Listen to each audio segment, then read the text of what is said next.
Baik, terima kasih kembali lagi kepada channel kami Media Politik. Di sini kami akan mencoba membahas tentang langkah-langkah ataupun teknik bagi mahasiswa semester akhir untuk menyusun skripsi. Jadi teman-teman itu ya jangan gelisah, jangan merasa sulit ketika sudah masuk di semester 7 ataupun semester 8 yang mana teman-teman ini akan dibenturkan dengan karya ilmiah yang berupa skripsi seperti itu. Sebenarnya yang saya alami dalam rangka menyusun skripsi itu sangat mudah sekali. Mengapa seperti itu? Karena ya sekarang sudah berbasis teknologi, informasi-informasi sudah kita bisa akses melalui media. Selain itu sarana prasarana itu sangat mudah sekali daripada tahun-tahun di bawah 2010 seperti itu. Kalau 2010 ke bawah itu kan sifatnya manual semua, tidak bisa mengakses karya-karya ilmiah di media itu tidak bisa. Jadi sangat sulit. Jadi saya memiliki teknik bagaimana caranya agar skripsi itu ketika nyusunnya sangat mudah. Jadi ini tidak ada bedanya ya antara mahasiswa yang PTS ataupun PTN. Jadi kalau mahasiswa yang PTS ataupun PTN ingin secepatnya dengan mudah skripsi itu selesai, jadi saya punya teorinya. Teori ini sering saya sampaikan ke teman-teman yang lain agar mereka itu juga mudah ketika menyusun suatu skripsi. Caranya bagaimana?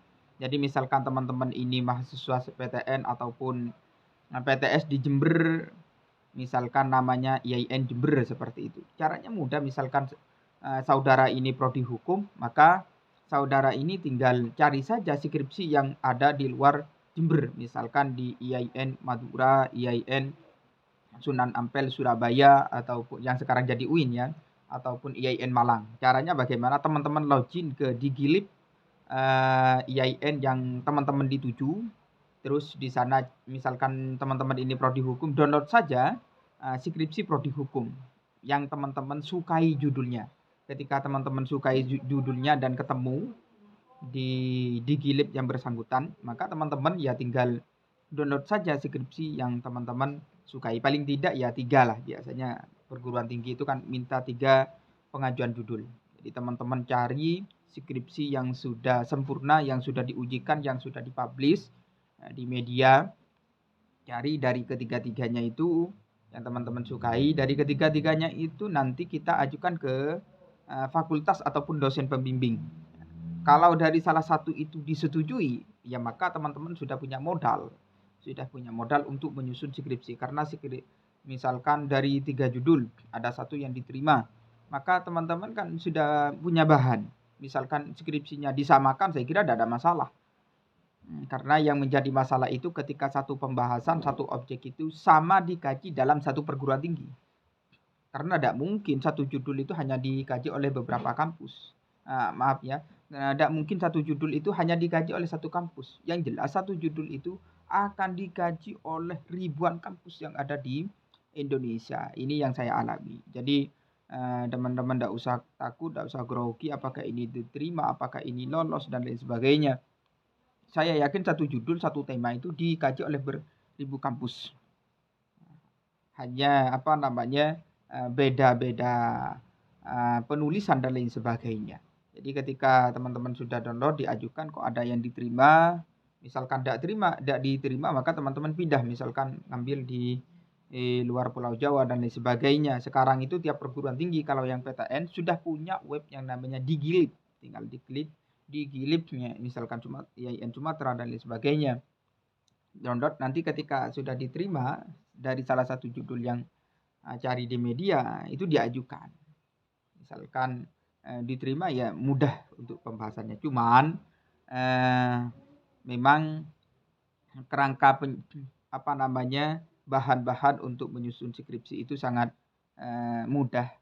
Selain itu teman-teman yang harus menguasai ketika skripsi itu sudah ada bahannya, tinggal istilahnya itu copy paste. Nah, untuk menghindari copy paste itu sangat mudah sekali ya teman-teman. Sekarang kan kalau statusnya sudah universitas itu kan teman-teman akan dibenturkan dengan yang namanya plagiasi. Saya kira kalau plagiasi itu sangat mudah. Karena apa? Untuk menghindari plagiasi itu, maka teman-teman tekniknya ya harus menggunakan bahasa pribadi. Yang penting objeknya kita tahu dalam satu paragraf. Misalkan dalam satu paragraf itu, yang menjadi objek adalah pencurian di mana ya, misalkan pencurian di masjid, ya maka kita memberikan opini, memberikan pendapat, memberikan argumentasi berdasarkan pendapat kita. Jadi apa yang ada di dalam pikiran kita cantumkan itu semua di karya ilmiah tersebut. Saya jamin nah, plagiasinya itu sangat kecil, di bawah rata-rata. Tapi kalau teman-teman copy paste baik dari internet ataupun dari karya ilmiah yang sudah dipublish di media sosial, saya kira akan tetap dikenai plagiasi. Jadi caranya agar bebas dari plagiasi ya harus menggunakan bahasa pribadi teman-teman. Nah, itu tekniknya. Yang saya alami kalau tidak menggunakan bahasa pribadi tidak bisa. Nah, seperti itu. Jadi diselingi menggunakan bahasa pribadi ataupun murni bahasa pribadi. Saya kira 0% nantinya itu.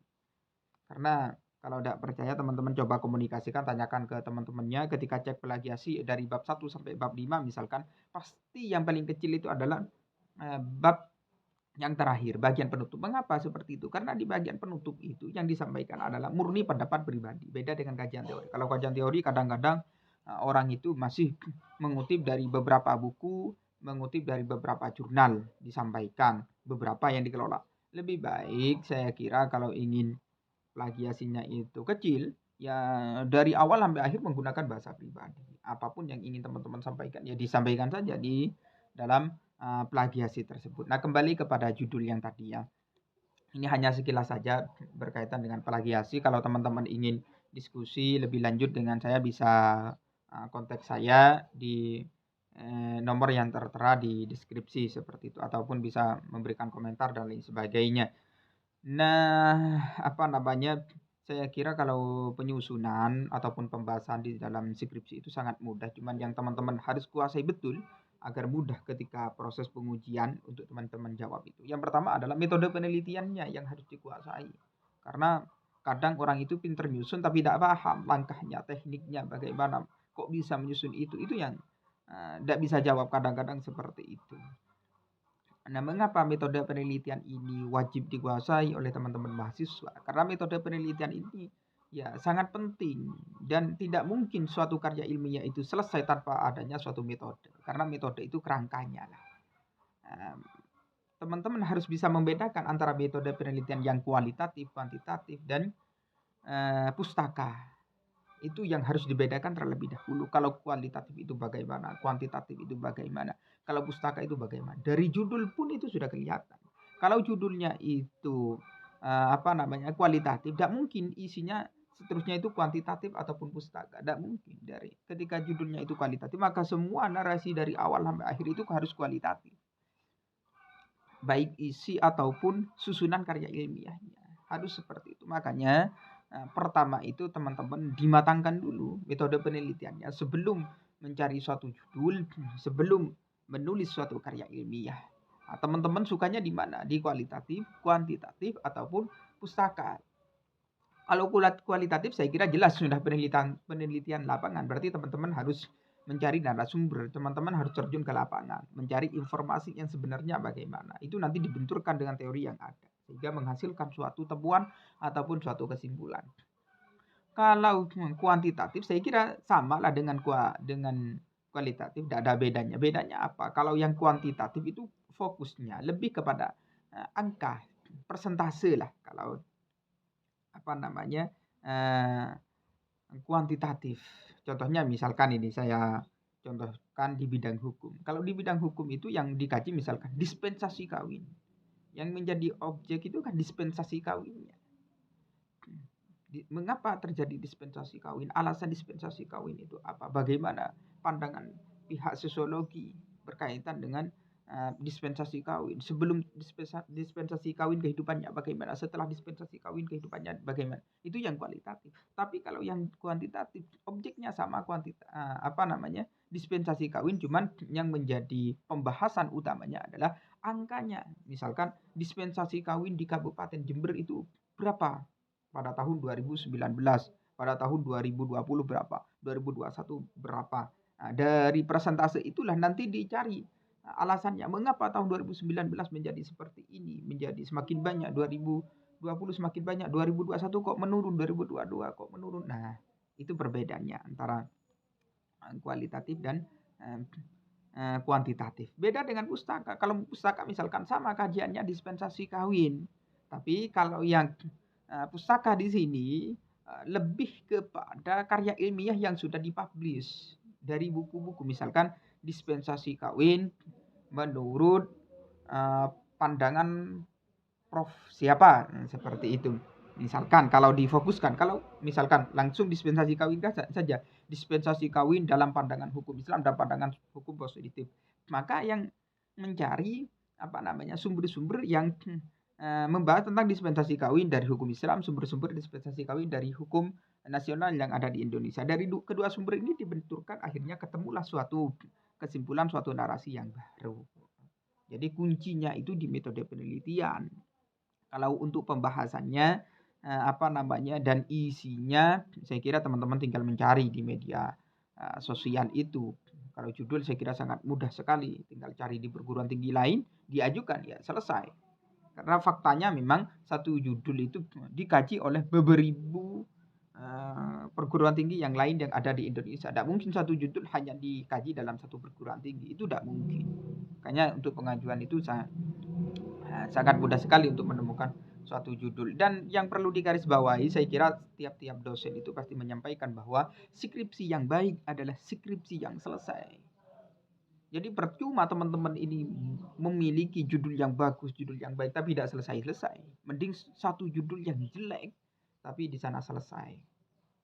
Nah, seperti itu. Nah, mungkin hanya ini yang bisa saya sampaikan.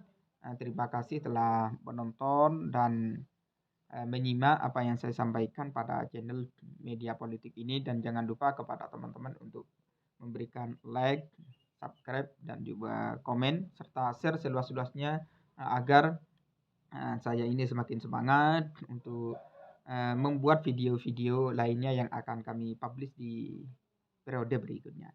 Baik, sekian, terima kasih.